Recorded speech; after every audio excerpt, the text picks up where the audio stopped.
Hello. The Well, beginning of November. I'm um, very excited. I don't like that phrase. Could there be a better phrase than I'm very excited? It's more than pleased. I'm I'm anticipating with with with a lot of enthusiasm. And we're talking about uh, these improvisational clips. And I want to start by saying something that I just recognized this morning, that the video that we've been exploring, the future of listening from young Gene, and then how he talked about it as an older man. The answer for me is that the future of listening is in these video clips. And that's very exciting to me, because it's like we have these clips that are beautiful illustrations, instances, and models of where the listening process is going. And the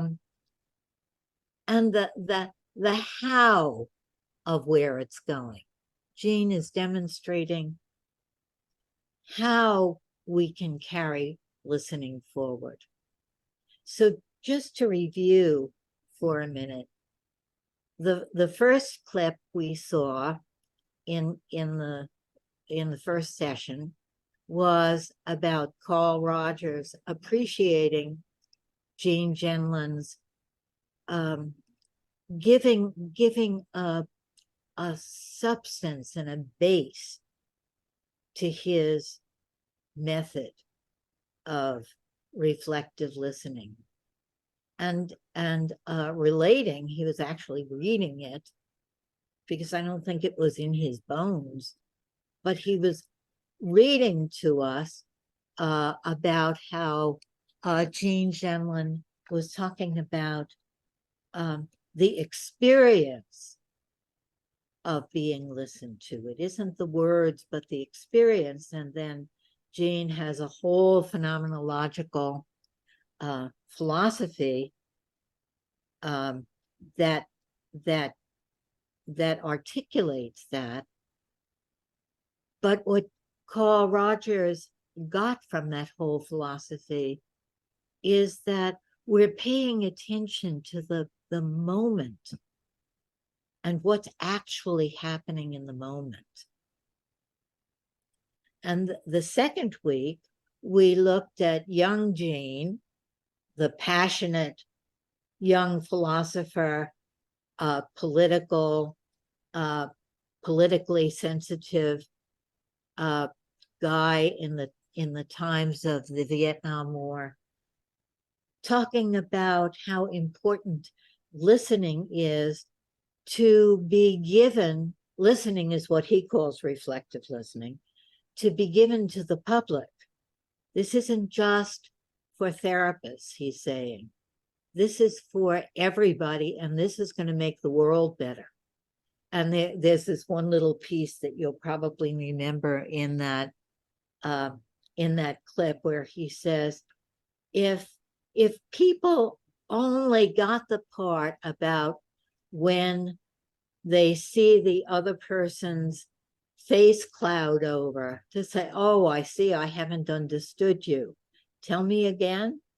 And if everybody in the world did that, what a different world it would be.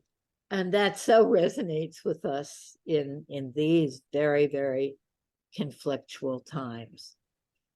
So that young Gene said that the problem with Carl Rogers' method was that it wasn't specific enough. And in our class, we pointed out that specific for Gene means something deeply thought out and philosophically held.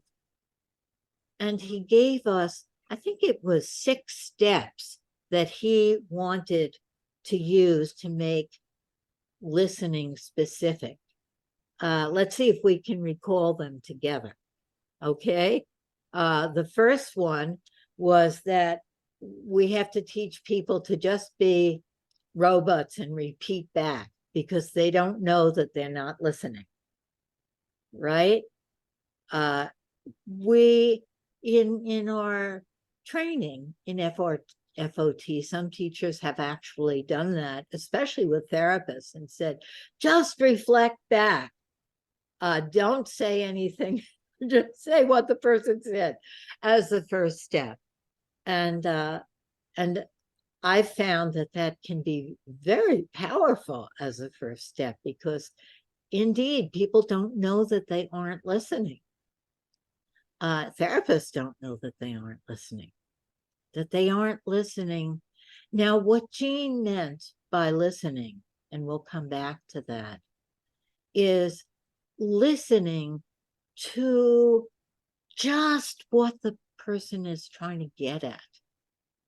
And we sent you the little clip of his dialogue with Anne Weiser Cornell called The Spot. Listening to the spot from which something will carry forward. So where the first step was listening, reflecting back exactly what the person says. The second is, oh, that's no good. I don't want a robot listening to me. So then Jean says, we have to metabolize it and listen to what it means for us, for them, and suggests taking a little breath and taking it in, and then listening to the fire engine words, those words that really stick out, and saying them back, but not the other words, maybe. That was step 3. Step 4, I think, now I might be leaving something out. Step 4 was looking for that sigh, that exhale. That's what you want when you're listening. The person to say yes with that little exhale. And that's so important. And then Jean says, then there are no words that are right there. The person has said it. And that the natural thing is for people to leave, change the subject. Well, enough of me. How are you? And Jean says that it all hinges on that spot. I'm using the word spot in a different way there. All hinges on that moment, and that we have to encourage the person to stay there. And that's a big move. Yeah, can you stay with that for a minute? There's more about that, I think. Maybe we don't have words for it, but there's more there. So that is the focusing place where everything opens up in little steps, when you can encourage the person to stay after they've said all that they know about it. And in other places, Jean has referred to that as the edge of the edge of thinking, the large realm at the edge of thinking. We talked about that. So Jean gives us all those specific steps. And then with the old Jean, the seasoned therapist, listener, who has done a great deal of work, philosophical work and therapeutic work, we listen to him say, it's not about saying back. It's about being with the person. And he uses as an example saying to the person after he responds, saying, do I have that right? And that little step of, do I have that right? Or can you say more about that? Or gives that the person this, this prompt to sort of go and check. And it's that going and checking. And there's this kind of rhythm of the person saying something and his saying something. And it's coordinated, the being with. And I want to point out, I've said this other times, but it's very particular here. What Jean is saying is that moment is important because it invites the person to go inside. And I've said that there are two sides of the same coin. Jean says that too. The side of going inside and the side of being one interaction and our being different with a new person. And I would emphasize in that moment the coordination of how Jean and Carl are being with the person, thinking alongside, feeling alongside the person, and the back and forth of it, how they're expanding each other. Jean is emphasizing the individual and being there for the individual, which of course is the other side. That's very, very important. So we've gone up to this point there of it's not the saying back, but the going inside and the coordination. And I am so thrilled with this video, and some of you have seen a little parts of it before. Raise your hand if you've seen the I Can't Stand reflection before in my class. Yeah, you have. Each module, it's a little bit of a different group, and since it's short, we're going to review that again and then go further to the end of that I Can't Stand reflection. But the thing that thrills me about it is that Jean is going further in showing that embodied listening, genuine listening, as he's really showing it, is improvisational listening. Improvisation has a kind of bad reputation with therapists, because therapists think, oh, it means I have to be clever. I have to be like those jazz musicians and those comedians, and I have to come up with something really entertaining, and I have to be on my toes every minute. And that's not, in my mind, what improvisation is. Improvisation is exactly what, let's see, I'm going to say something radical here, and let's see if you agree. Because I don't have to be right. I just have to be evocative and a little provocative. In my mind, improvisational listening is exactly what Jean is doing in these videos. And improvisation is exactly this coordination with the other, in which you are not saying what you know, but allowing yourself to be spontaneous and having faith that the implicit knowing, the implicit connection between you and all of your theory and the other person and all of what they know is in there, and that it's more than you doing it.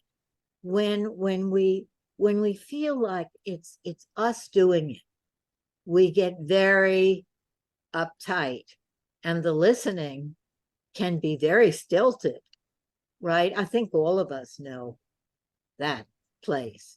I'm not doing it right. I have to do it right. And then when you think of improvisation, you're even more frozen. But improvisational listening is believing that we're in it together, and that this carrying forward energy, this developmental thrust, as the psychoanalysts would say, it's got us. We're in it. It's a flow, and we're flowing along with it. And it doesn't matter if we get it wrong. That's part of the improvisation. And we can go with that. So improvisation is going with, everybody sort of knows by now that idea that it's a yes and rather than yes but. So whatever the person says, I think therapy is just a way of people making money, and that it doesn't do any good for anybody. I think you said that once. You mentioned something like that, Liz, once, about some client saying that, or a part of you saying that. It doesn't do any good. So the therapist that says, you feel like it doesn't do any good, and it's just a way of getting money. You're saying back the words, but what are you really communicating? You're communicating, I don't like what you're saying, right? If the therapist is improvisational, the therapist will say, wow, that's really something for us to think about. What is this making money in here with us? It's just about making money, and I'm going to get rich from this process, and you're not going to get any help, or something. But something that takes this and goes further with it, but embraces it, doesn't shrink from it, doesn't take it for granted. I remember when Jean said that listening is like receiving a gift for your birthday. And by the way, it's going to be Jean's birthday the day after Christmas, and we're having a birthday party for him on Monday morning, the 18th. So I'm just putting that in the in the margins. Jean said, it's like not accepting the gift, like, oh, it's another tie. Oh, thank you very much. And putting it aside. That improvisational listening is saying, oh, wow, you got me a tie. Actually, there's a funny example of that. I was in a sort of struggle with my analyst, who I felt like wasn't being with me enough. And I had had a dream about giving him a tie. And he said, oh, that's really interesting. I wonder what that refers to, since I've never worn a tie. And we both laughed, knowing that I was using the word tie in a different way. I wanted to give him a tie to me. And he was being, and it was an interpretation which analysts like as a response, but he was carrying forward what I was saying, and in an enthusiastic way. So the improvisational listening is taking something and opening it with surprise, even if it's something that you know, and unfolding it, unwrapping all of it, and really looking at it, and looking at the person who's giving it to you. Oh, what will we do with this? Right? Let's watch the first little clip and keep these previous clips in mind. And even if you've said, if you've seen this before, open it as a gift for your birthday from me, like another time, right? And see what it gives you this time about improvisation, about improvisational listening, and how Jean is carrying listening forward, and doesn't, what he does with the not being allowed to say back.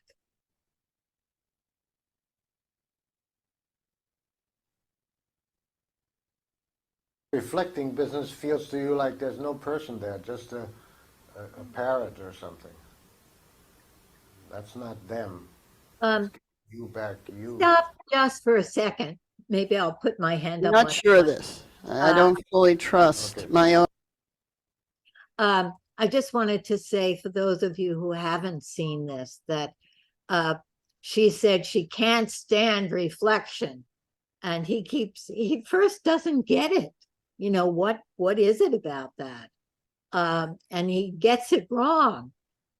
And you can see the look on her face. She's like, well, you know, I have to get this across to him. And she's very suspicious, I don't know if that's the right word, of his willingness to relate the way she needs to relate. Go ahead. Own sense, but it's sort of an inkling that if you just parrot back, it's an intrusion. And I want to know there's a person. So I don't know what to say now, but I like it. I take it in. I'm not going to repeat it, but I got it. Yeah.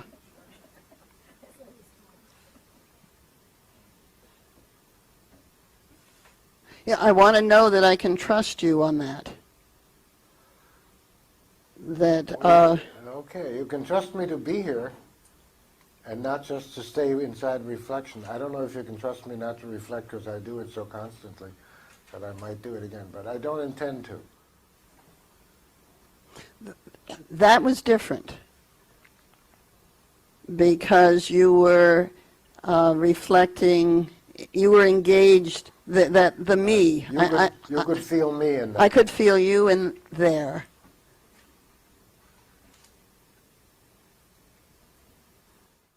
Because if you reflect back, then you're messing into my business in some sense.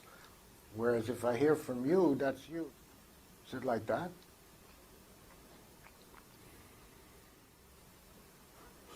If I have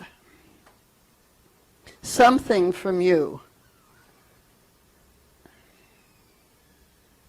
where I feel I exist for you, I've touched you, I've gotten to you, yeah, I feel more present. Ah. If I'm just getting my words, even though I trust you're feeling your way along to stay checking in on the attunement. Then you're over there by yourself. That's, yes, I'm floating over there. Yes. I get it. I get it. Yeah, okay, that's good. I get it. And it's really interesting because it's the reverse of what I would have said, and yet I understand it very well. Okay, well, I don't know what you would have said. Doesn't matter. Doesn't Yeah. matter. See, that gets me interested. Oh, See, that- okay. Well, I'll tell you after. yeah, but no, I like that, and You meant by getting interested that it was a good thing I did. not Yes, that yes, I didn't yes, have no. to hear it this minute. again, I feel like I exist. Sure, makes sense. You exist in the interaction. You Yes, exist by touching right. me and seeing that you did. In my mind, this is the future of listening, is to be improvisational. But then the subject that they're talking about is her problem in her training, because she can't stand reflection and she can't tell the focusing partner that she doesn't like the way they're reflecting because it's too hot to handle. And all her transferential hatred comes in there. I'm hoping you all watched the whole thing as preparation. But we have that problem in the focusing world. Now, in this class, we're talking about therapy. So we really want to learn how to, what I call, talk about the you and me.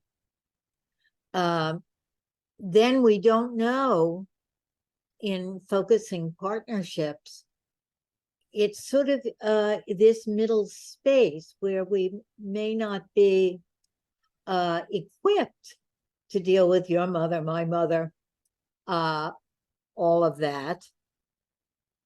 And we don't want to leave out the you and me. And so I'm hoping that you people, the next generation, will really work on that. How can we talk about the you and me in a safe space so that both people don't get triggered and it's not too hot to handle in a focusing partnership.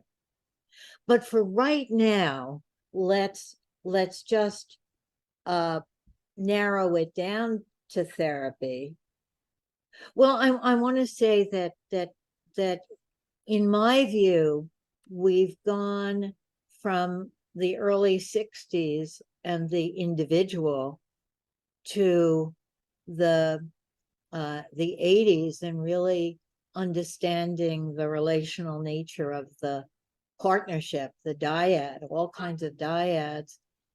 And now this is an age where we're bringing focusing in again back into the political sphere, the social sphere, the community sphere.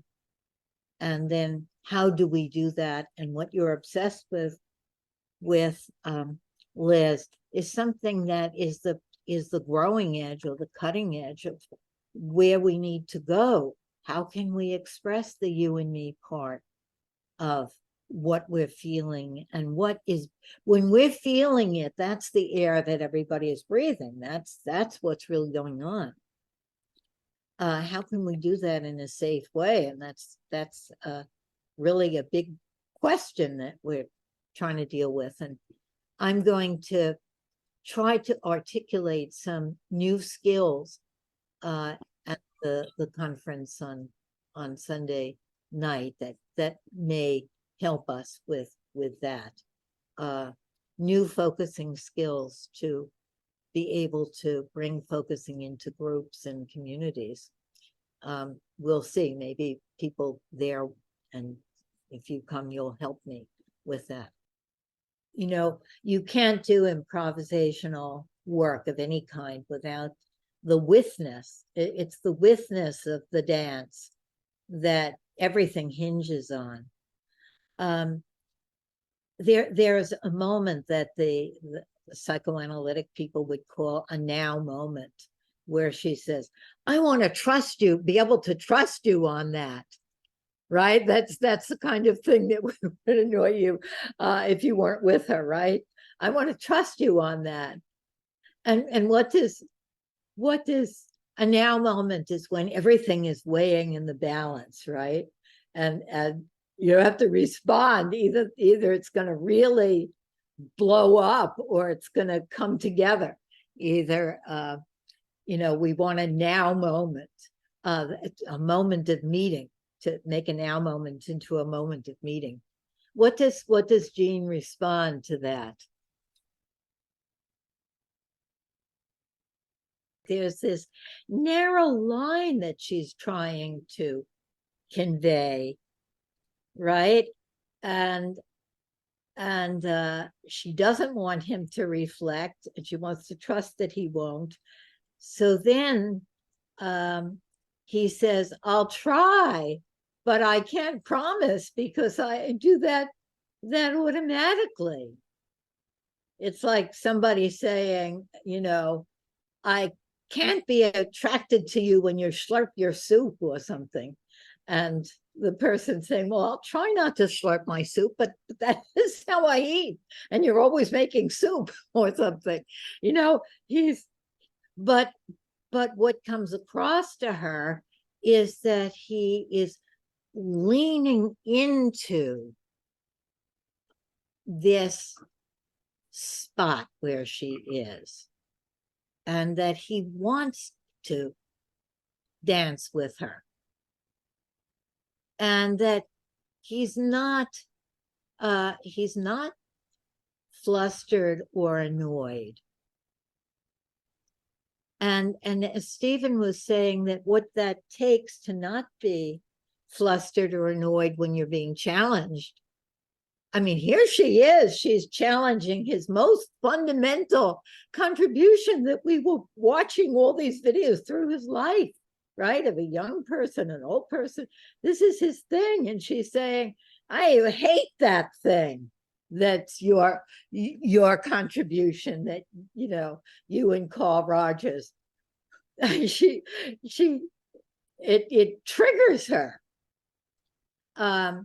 So it would be difficult to not be annoyed, flustered, threatened if you weren't in this position that Jean can be in very easily. And many of us have more trouble being in it, but it's like moving so that you're looking at what she's trying to get at, rather than 1 second, Jim, I got you. He is not concerned that her view is different than his view, and that her view might be hurtful to him on some level. She's concerned, he's concerned that he gets what her view is and wants to be on its side for that moment to find it. Trust takes a kind of little risks. So she takes a risk, and then he takes a risk by saying, well, I'll try, but I can't promise. And then she takes a risk by articulating it in a deeper way.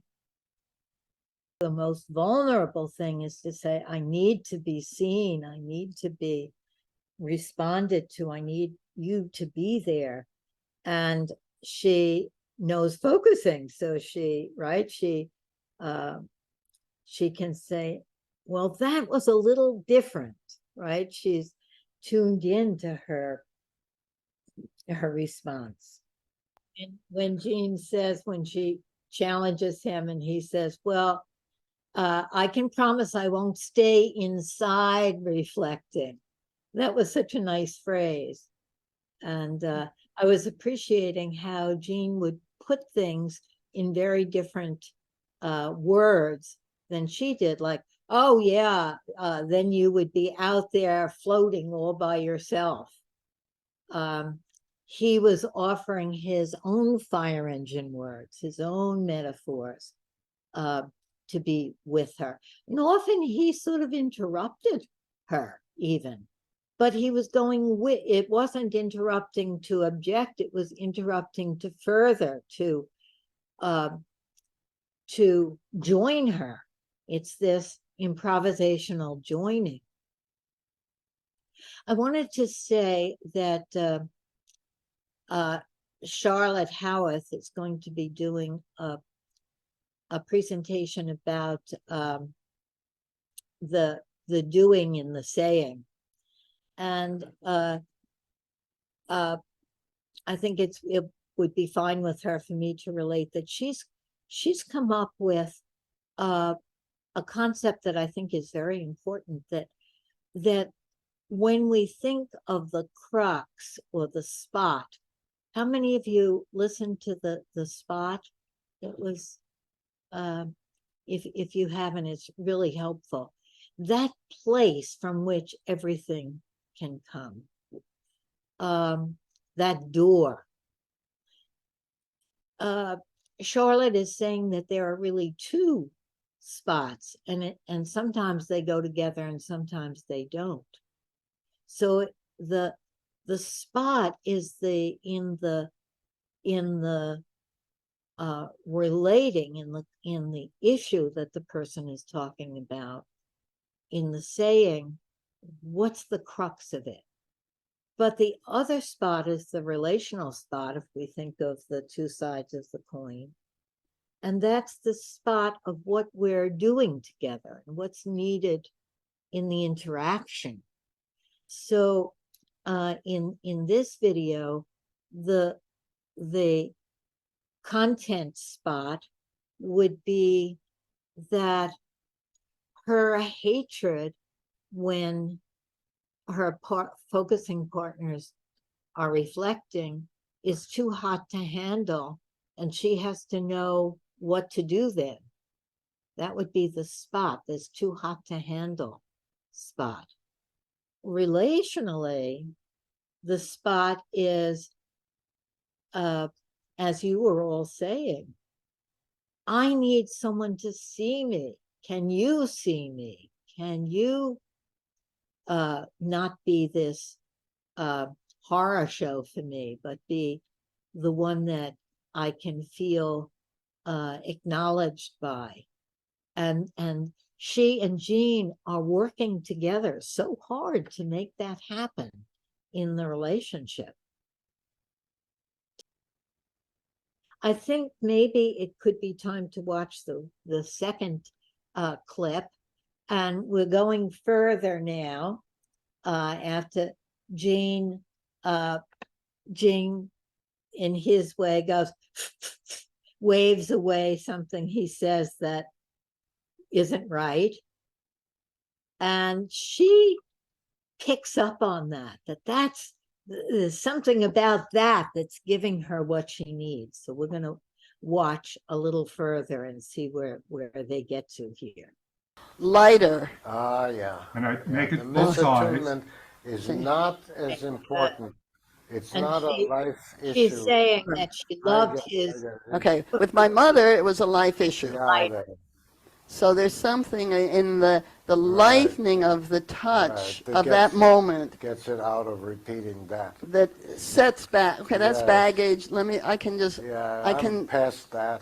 well, I don't know that I'm past it. No, I in carry this it. moment In only. this, that's right. In this moment, oh wait, I can disengage. Yes, yes, yes. And it doesn't feel so heavy in, Yeah. wait, this is just, I won't get better from no, that. no. So, just the lighter touch, the poof, poof, poof. Yeah. It gives you a breath of Now fresh he's air. embodying a lighter touch. Too much maybe, but it's something. It lets you laugh.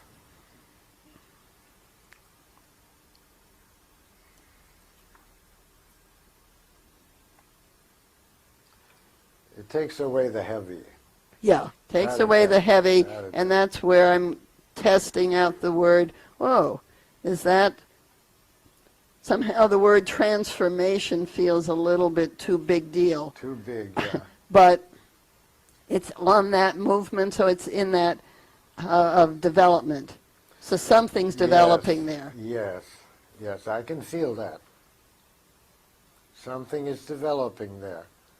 And all the words I can think of are too big also. Some freedom, some going free from that, something not life and death, not being unseen.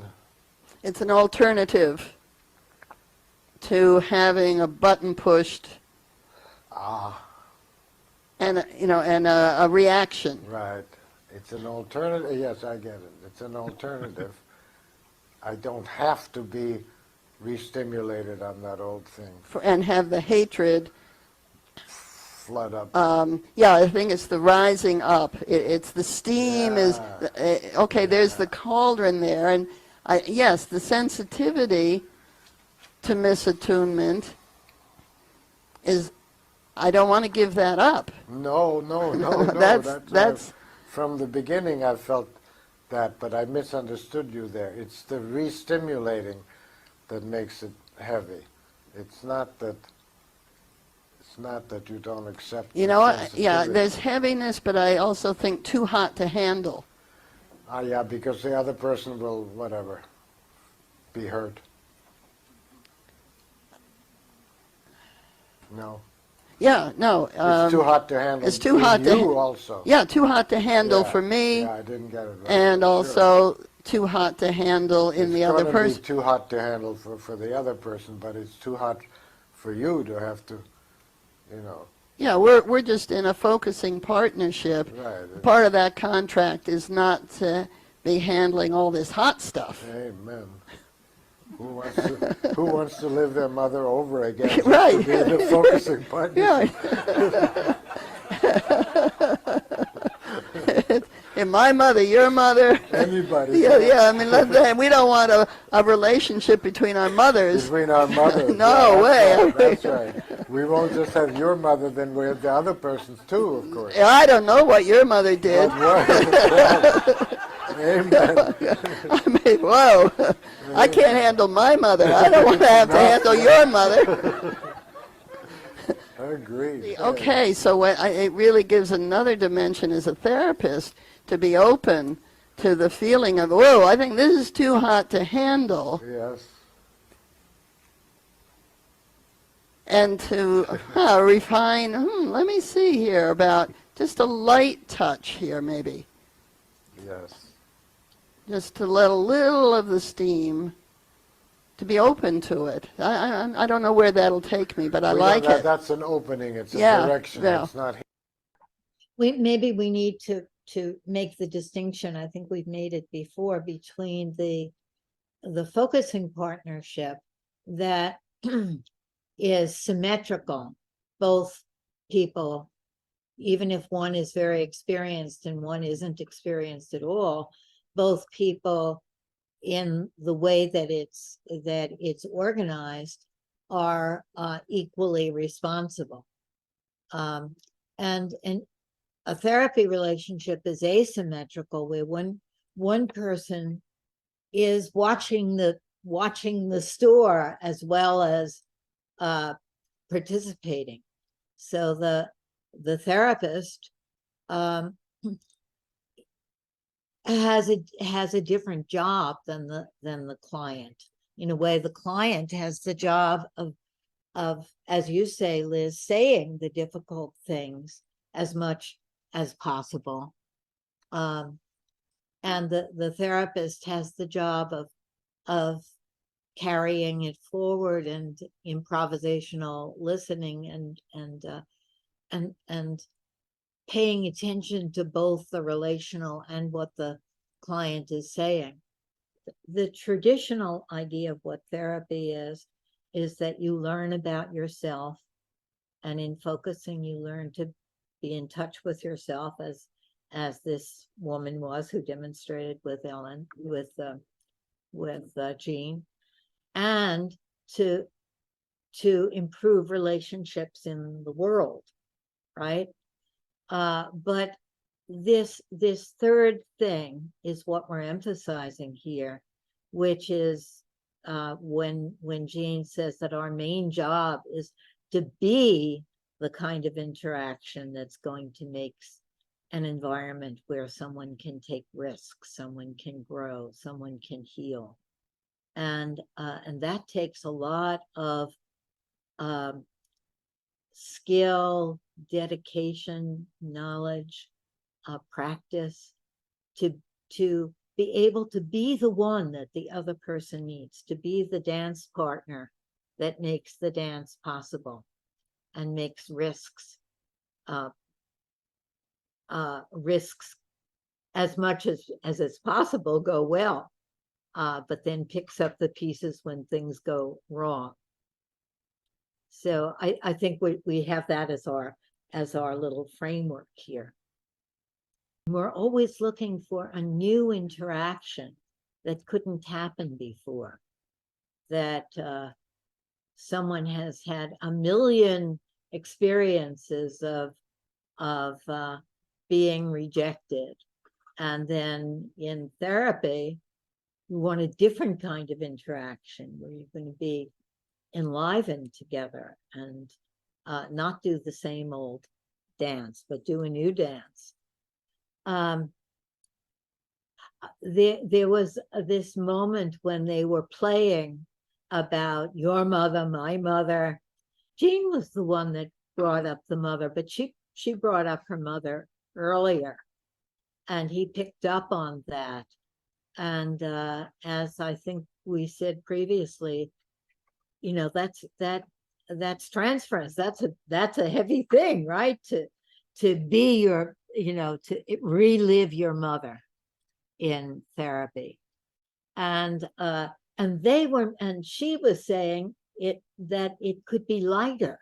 It could be, we could make it, and she was taking that in as a therapist. We could make it so that we could handle that the transference in a light way or touch on it. And when Jean said, your mother, my mother, and she says, well, I don't know what your mother did. And that there's something very interesting there, because it's almost like she's challenging him to be symmetrical with her and to be open about his transference with his mother. And he doesn't do that, but what he does is he affirms it. Amen, he says, you know, saying basically, yeah, I had problems with my mother, right? He's acknowledging that, which is all that was really needed. There was another place like that where she said, I don't want to lose she acknowledges her sensitivity to reflection, that she hates it. And she says, I don't want to lose that. And he says, no, you don't want to lose that. You don't want to lose this thing. You don't want it to be too hot to handle. But he's always affirming the trouble place in the person that might give other people and give the client trouble, but that there's something good there, something, a developmental step there, that you don't want to just be compliant and be the way that it's going to be the easiest for the other person, the therapist or whoever it is, to handle. So I wanted to point that out. What we want in therapy is to go from this ordinary life realm where we're socially, most of the time or some of the time, appropriate or something like that, and we're being careful. We want to go to this deeper level of the implicit level that isn't about who's right, who's wrong. It isn't about rules of behavior so much. It's not about what's rational, what's logical. it's not about finding the solution and that there's a particular solution. It's about the metaphoric, it's about the evocative, it's about the more, the complexity that's so complex that we can't possibly grasp it all, but we follow along with it and are held by it. And we have interactions that would be impossible on this level, can be on this level. And the foof, foof, foof, the fairy tale, my mother, your mother, right? That's on this level. And therapy is on this line where we have a little bit of the logical level, and then we dip into the non-logical and the metaphoric, and we're able to move between levels.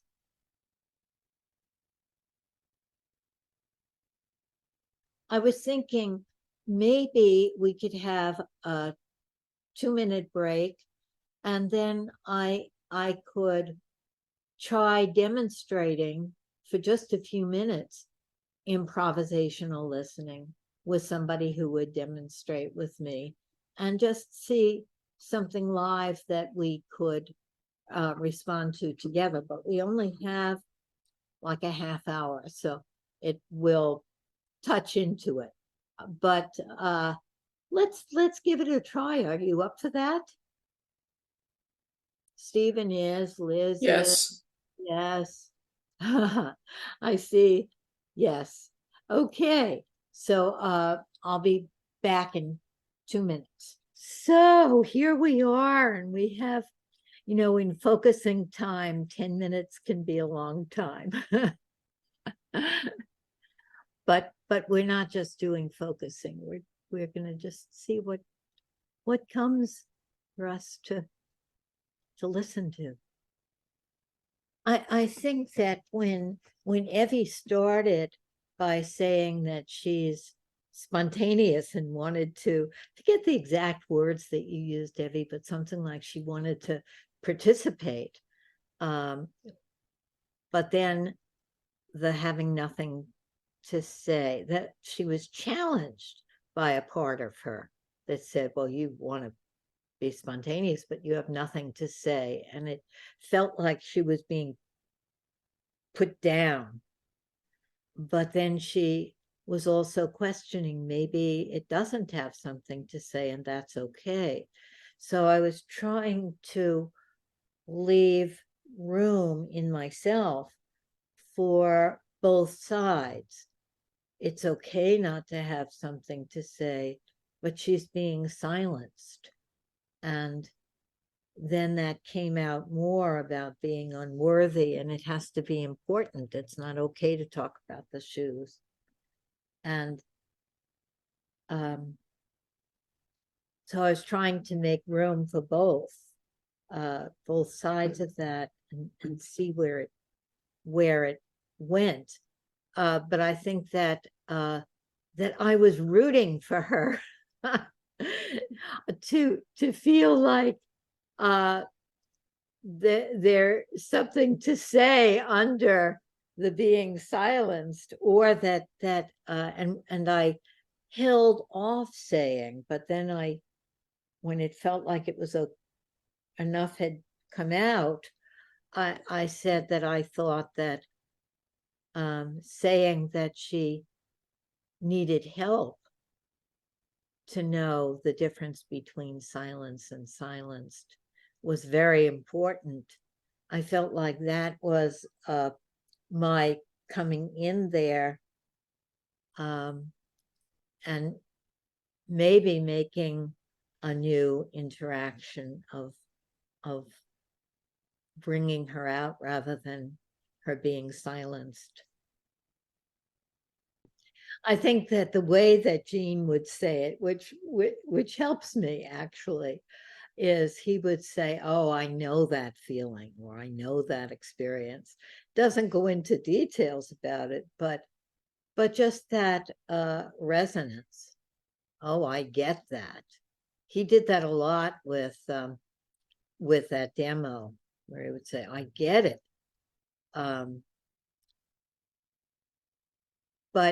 you know, if it took the attention away from the client, and then you could say, yes, but I'm really interested in what you were saying there. Gene did a lot of very silent demos. And I meant to say that he makes the distinction that isn't well known between spending time inside, and that's focusing. And you do that by yourself, with a journal, with a partner, or with your therapist, if you do that. But that therapy is often more the going inside, the checking in to see then what you want to say or where you are. And that distinction seems important. But he demonstrated often the spending time. And so we have demos where, this 10 minutes in silence or something. He worked with schizophrenic patients that were completely silent all the time. And he would listen to them just by picking up what he felt they were feeling.